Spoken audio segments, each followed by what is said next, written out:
Bienvenue pour cette nouvelle vidéo, aujourd'hui consacrée à la vision 3D, où je vais vous montrer comment mesurer des objets. Je vais détailler quels sont les matériels et les logiciels que j'ai utilisés. Ensuite, on verra comment paramétrer le capteur 3D, comment programmer la CPU, et enfin différents tests pour voir comment ça fonctionne. Alors, premièrement, le capteur 3D, j'ai pris un modèle O3D300 de chez IFM. J'ai bien dit capteur, donc pas confondre avec caméra 3D. Chez IFM, ils séparent les deux catégories. Pourtant, les boîtiers sont les mêmes en apparence. Les prix sont identiques aussi. Juste les domaines d'application qui seront différents a priori. Pour moi donc, le modèle 300, je vais l'utiliser fixe, monté en hauteur, un peu moins d'1 mètre pour mesurer des objets placés au sol. Petite remarque au niveau fixation, besoin d'acheter différentes pièces supplémentaires. Et au niveau choix, c'est mal foutu. Il faut un kit, plus des barres, des équerres, plein de références différentes et pas toutes compatibles entre elles. Des tubes de 12, de 14, bon bref, c'est relou. Allez, petit aparté terminé. Au niveau des performances, on peut mesurer jusqu'à 10 mètres de distance. Le taux de lecture de 25 Hz, donc 25 images par seconde. Alors ça, c'est max, hein, ça doit être dans des conditions idéales, car vous allez voir que dans les tests juste après, avec le traitement de reconnaissance d'objets, on est plutôt à 2 ou 3 images par seconde max. L'angle d'ouverture de 30 degrés d'un côté et 40 de l'autre, donc le champ de vue sera rectangulaire et non pas carré. Résolution de 176 d'un côté, 132 de l'autre, ce qui donne 23 000 et quelques points. Quand je dis point, ce qu'il faut comprendre, c'est que le capteur est un capteur optoélectronique qui mesure point par point la distance entre lui et la surface la plus proche. Le capteur, en fait, illumine la scène avec une source lumineuse infrarouge et calcule la distance à l'aide de la lumière réfléchie par la surface, donc par mesure du temps d'aller-retour. Alors maintenant, niveau raccordement, un câble spécial pour l'alimentation du capteur. Même alimentation pour ma CPU, une 1200. Niveau communication, câble Ethernet, un switch pour mettre tout le monde ensemble. Voici les adresses IP, voici les noms Profinet que j'ai donnés au capteur et à la CPU, noms qui sont indispensables. Voir mes vidéos sur Profinet pour comprendre si besoin. Et enfin, niveau logiciel, j'ai utilisé TIA Portal et Vision Assistant. Vision Assistant qui est téléchargeable gratuitement sur le site de IFM. Site sur lequel il faut également récupérer les fichiers Siemens. Un exemple de programme avec TIA en V14, mais que l'on peut également utiliser avec V15 et V16. Et surtout, très important, les fichiers GSD. Alors, si on ouvre l'exemple de programme d'IFM dans TIA, normalement, ça charge automatiquement ce qu'il faut. Sinon, eh bien, il faut importer les GSD manuellement, indiquer où ils se trouvent. IFM en fournit 2 au choix avec des tailles de trame différentes, 64 ou 450 octets. Au final, on doit retrouver le capteur dans le catalogue du matériel. Voilà, ça c'était pour TIA. Regardons maintenant Vision Assistant. Juste besoin de dézipper le gros fichier configuration software et lancer le point exe. Et c'est parti. Allez, ben démo. L'écran d'accueil, le voici. Alors tout de suite, Settings, on va mettre en français, on sera plus à l'aise. Et je vais chercher mon capteur. Ça doit se faire automatiquement, sauf que ça bug une fois sur deux. Et d'ailleurs, j'ai l'impression qu'ils ont prévu le coup parce qu'ils ont ici un bouton connexion manuelle. Donc voilà, je vais le faire manuellement parce qu'a priori, leur recherche automatique n'est pas au point. Donc 3.8, c'est l'adresse IP de mon capteur. Connexion. Réussi. Je vais tout de suite faire configuration de l'appareil. Alors, général, caméra 1, c'est le nom que j'ai donné. Pas de protection par mot de passe, pas de sauvegarde des statistiques. Réseau en IP fixe, donc pas DHCP. Il est en 3.8. Vous remarquerez que comme je l'utilise en Profinet, je ne peux pas changer ici, là, je peux cliquer, il ne se passe rien. Je ne peux pas changer dans ce menu.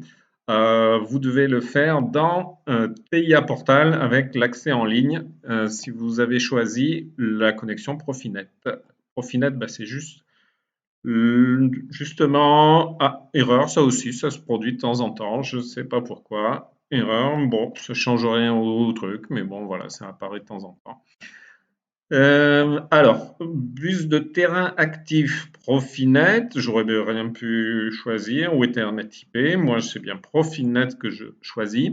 Très important, le nom d'appareil Profinet, c'est grâce à celui-ci que la connexion se fait, donc pas faire n'importe quoi. Je rappelle que les caractères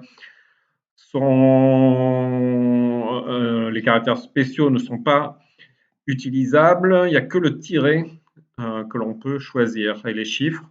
Tout le reste, c'est interdit. Voir les vidéos sur Profinet s'il y a besoin. Je l'ai appelé capteur OD300 sur Profinet. Le port, j'ai laissé par défaut. Ça ne me concerne pas. J'en ai pas besoin. Test de câblage éventuellement. Alors, si vous avez un doute, on peut choisir le type de câble. Alors, moi, j'ai un câble à 8 fils. C'est donc celui-ci.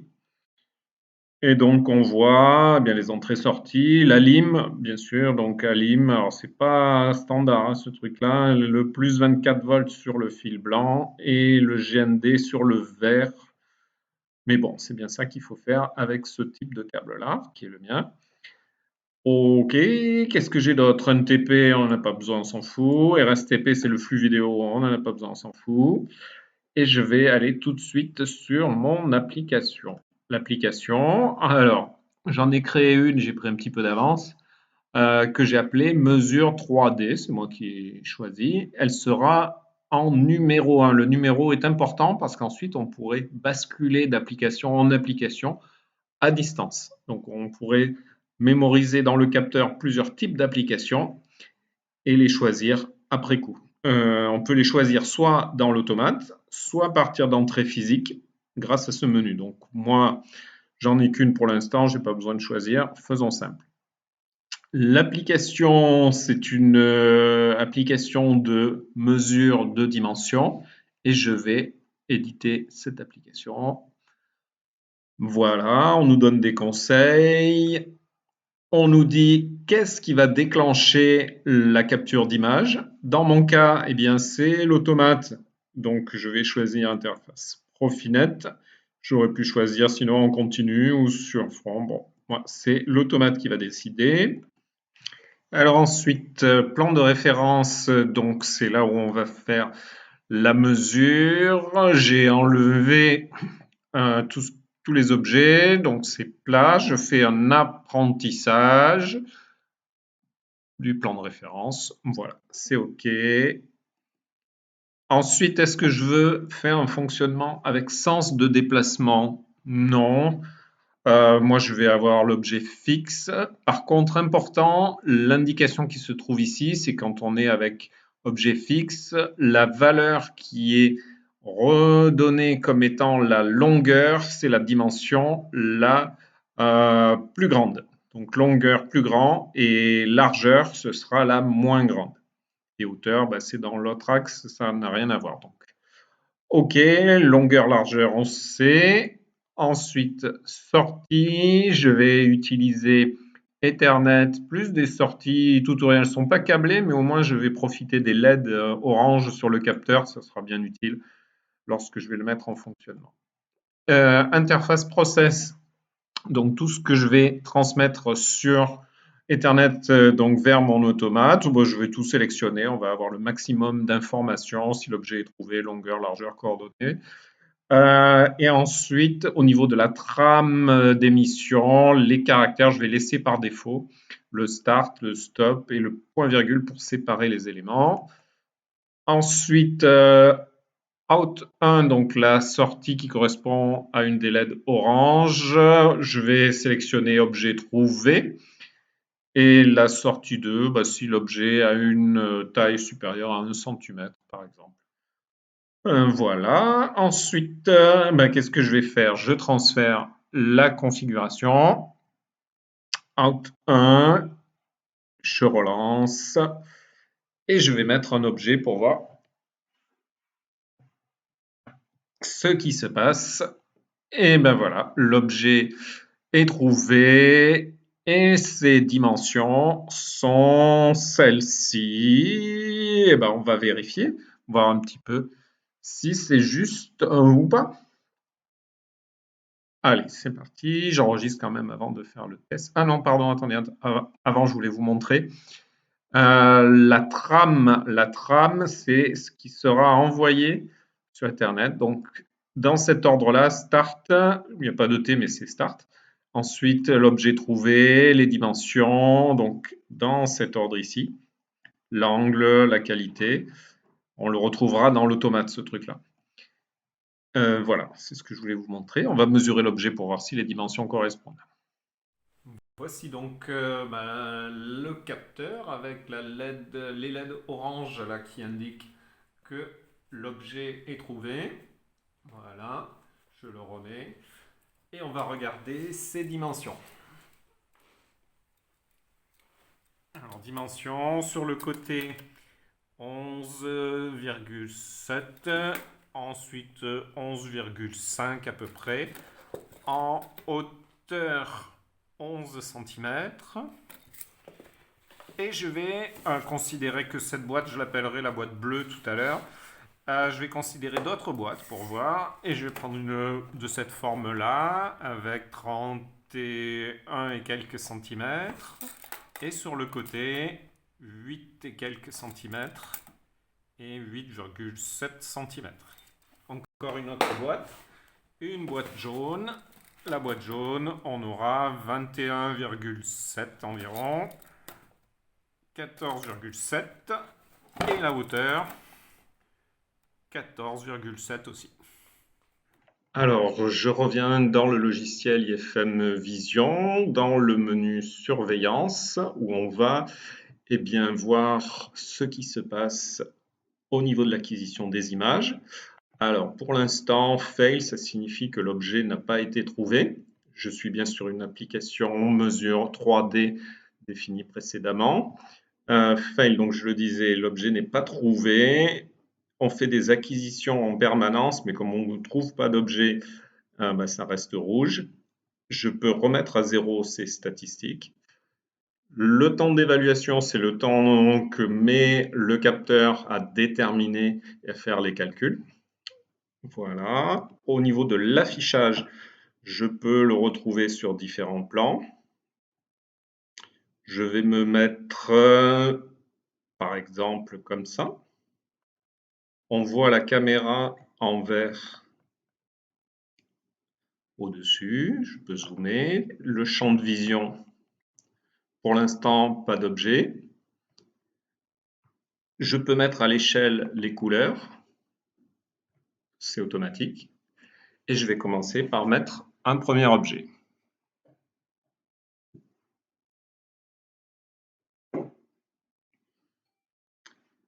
Donc la boîte bleue de tout à l'heure, on va voir le résultat au niveau des dimensions. Donc l'objet a été trouvé, oui.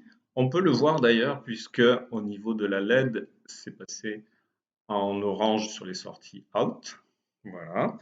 Et donc, l'objet est bien détecté. Alors, les dimensions, c'est celles que je vous ai montrées en les mesurant tout à l'heure. Elles arrivent dans un ordre suivant comment est positionnée la boîte. Si je la change de sens, ce ne sera pas dans le même ordre. Alors, celle-là, je ne l'ai pas mis au bon endroit. Voilà, celle-là, elle a des dimensions assez proches. Par contre, si je choisis la boîte jaune qui était avec des dimensions bien différentes, on voit que suivant le sens, eh bien, ces dimensions correspondent soit à la largeur, soit à la hauteur.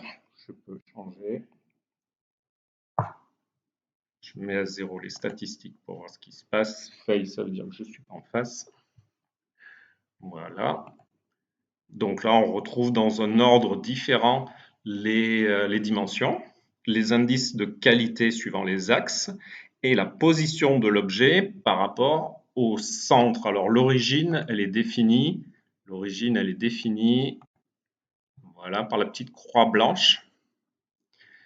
Et la position de l'objet correspond au centre de cet objet. Donc si je le décale, par exemple, on va voir au niveau des résultats, eh bien, que la position a changé. Alors la hauteur ne change pas.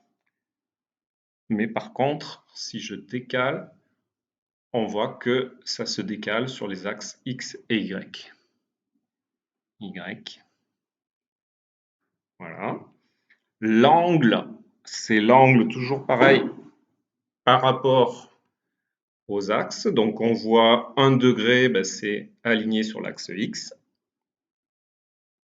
Si je fais une rotation 20 degrés, donc l'objet se trouve avec un angle de 20 degrés ou plus, si je le décale, par rapport à son centre. Allez. Pour terminer la boîte rouge que je peux mettre par exemple comme ça.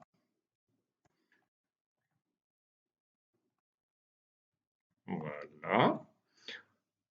On a ses dimensions, sa position, ou je peux la mettre comme ça. Et j'ai les dimensions dans un autre ordre, mais toujours cohérentes vis-à-vis de ce qu'on a mesuré tout à l'heure. Allez, c'est terminé pour la découverte de Vision Assistant. Regardons maintenant dans TIA Portal.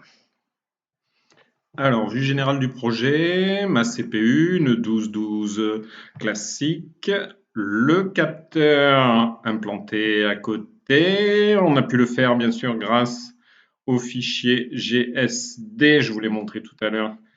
C'est pour ça que je l'ai maintenant dans le catalogue du matériel. Ensuite, une liaison Profinet entre les deux. Je fais un peu de place.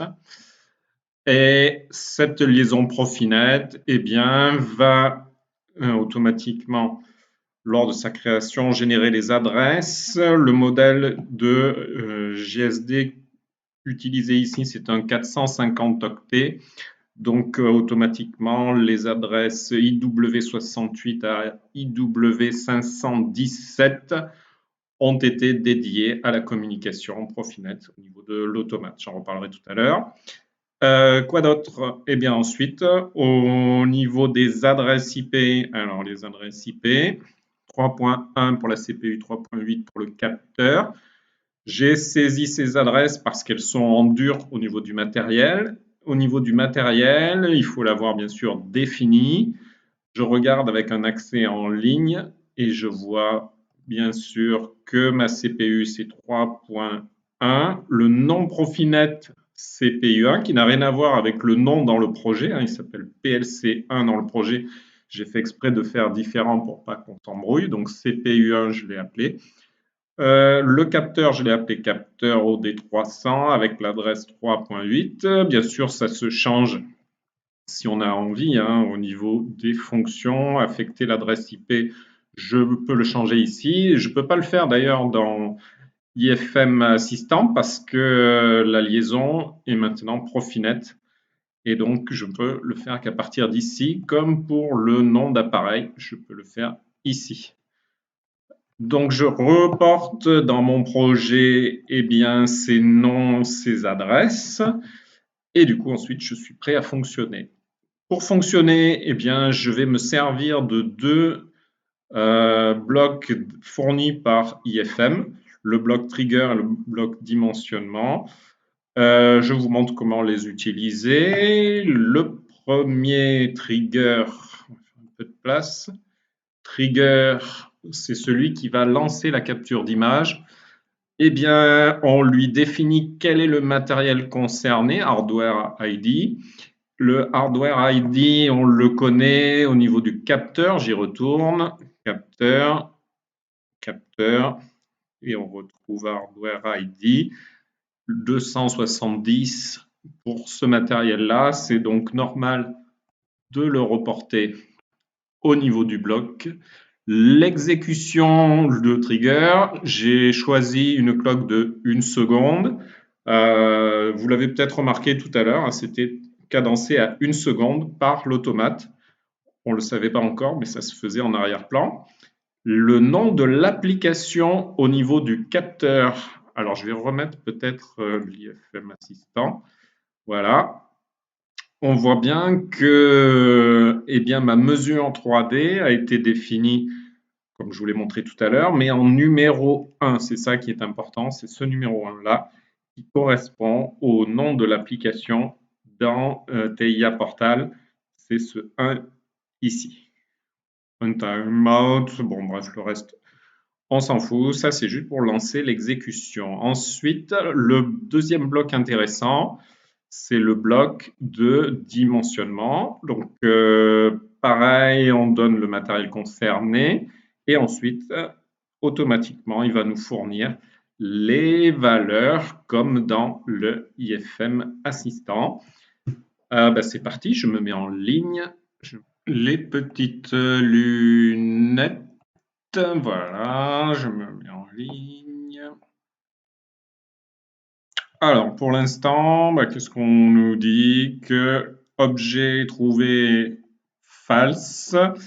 On va regarder avec IFM. Je mets la fenêtre. Eh bien, en effet, on ne voit pas d'objet au niveau de la zone de détection. J'en place un. Hop. Au bon endroit. Voilà, il est détecté. Et donc, du coup, dans TIA Portal, on voit maintenant trou, objet trouvé, et on voit eh bien, les tailles correspondantes, 148. Est-ce que ça correspond? Eh bien, on va aller vérifier tout de suite. Fenêtre résultat. Et donc, 148 pour la largeur. 148 pour la largeur. Largeur, hauteur. Et on voit que les résultats correspondent.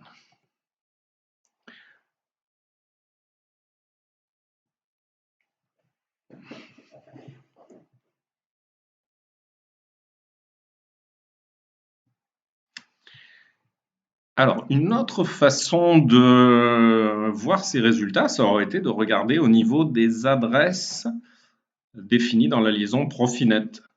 On peut les avoir directement sans utiliser aucun bloc de quoi que ce soit. Donc, je vais dans Variable API et je me suis créé une table de variables qui correspond aux différents octets. Alors, j'ai pas pris les 450, mais j'ai pris au moins les premiers. Pourquoi les premiers? Parce que, eh bien, ils correspondent, souvenez-vous, à la trame telle qu'elle avait été définie. Alors, j'ai fait un peu de place et j'ai remis la documentation du fabricant et on va aller voir justement quelle est la constitution de cette trame? Donc, pour le dimensionnement d'objets via Profinet, eh bien, on nous dit que cette trame est constituée de ces différents octets. Le mot de commande, l'identifiant, le compteur, et ainsi de suite. Donc là, tout simplement, moi j'ai repris ces appellations et on va essayer de regarder lors du fonctionnement quelles valeurs prennent eh bien, ces octets. Donc je me mets Je vais effacer ça. Je me mets en ligne. Je rien de tel qu'une petite table de visualisation pour voir ce qui se passe. Les petites lunettes. Et donc là, on voit que le compteur vraisemblablement fonctionne. Compteur, c'est celui qui compte les messages. On voit des caractères qui restent à 0, mais c'est juste une impression parce qu'en fait, comme la trame est émise de façon périodique, vous voyez que de temps en temps, on voit passer un résultat. Et ce résultat, on voit start là, il est donc périodique. Alors, ce que j'ai fait, c'est que j'ai regroupé les octets pour les mettre un petit peu mieux. Et donc, j'ai déclaré des variables directement issues de ces adresses-là, où on retrouve le compteur de messages, l'objet détecté, largeur, hauteur. Je le remets pour que vous compreniez bien la logique des choses.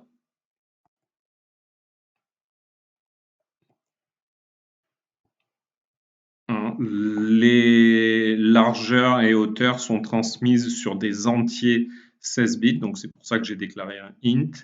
Le start, c'est le S, le T, le A, le R sous forme ASCII, c'est pour ça qu'on les voit passer de temps en temps.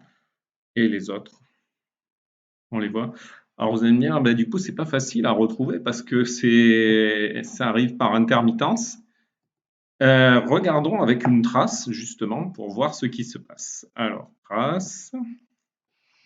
Voici donc la trace où l'on voit, à partir du front montant du clock qui déclenche le trigger, donc l'acquisition de l'image, un certain temps après, on reçoit un résultat. On voit que ce temps n'est pas forcément toujours le même. On voit que les durées de transmission peuvent varier un tout petit peu également.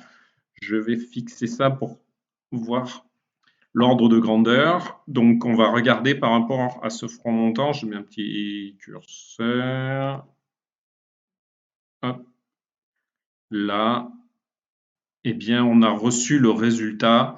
On a reçu le résultat environ 360 millisecondes après le trigger. Si je remets la fenêtre IFM, on voit que le temps d'évaluation est de 240 plus d'autres temps de traitement.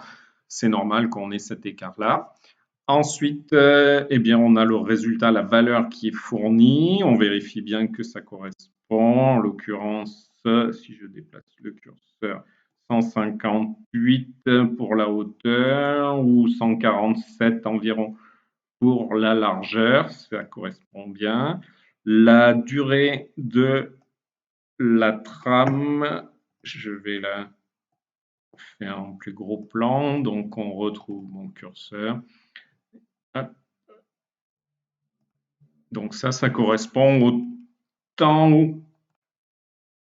où j'ai l'information des résultats disponibles. Donc j'ai 33 millisecondes pour les capturer.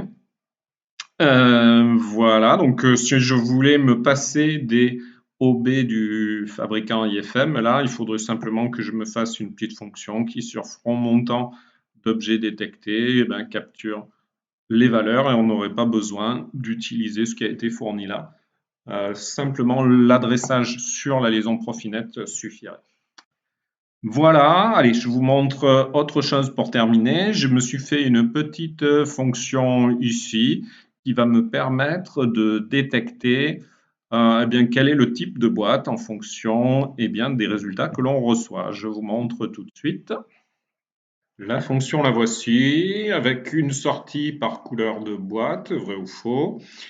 En entrée, une valeur à saisir pour la tolérance que l'on s'autorise sur les écarts de mesure du capteur. À l'intérieur, c'est tout simple, programmation en structuré, je fais de la place. Si l'objet est détecté, on regarde si sa hauteur correspond à la dimension qu'on connaît de lui. avec une tolérance plus ou moins, et on fait ça sur les 3 axes pour déterminer, eh bien, quel que soit le côté qui est mesuré, si on arrive à retrouver cette couleur. Je le remets, on fait la démo. Je mets une boîte jaune. Jaune trou, ok, je peux le faire dans l'autre sens, ça marche aussi. Je peux faire la boîte rouge, ça marche aussi. Dans l'autre sens, ça marche aussi. Et la boîte bleue aussi, bien sûr. Voilà, donc une première introduction à ce capteur 3D. Ben, écoutez, je vous dis à bientôt pour une nouvelle vidéo où on fera une autre application avec ce matériel. Allez, à bientôt.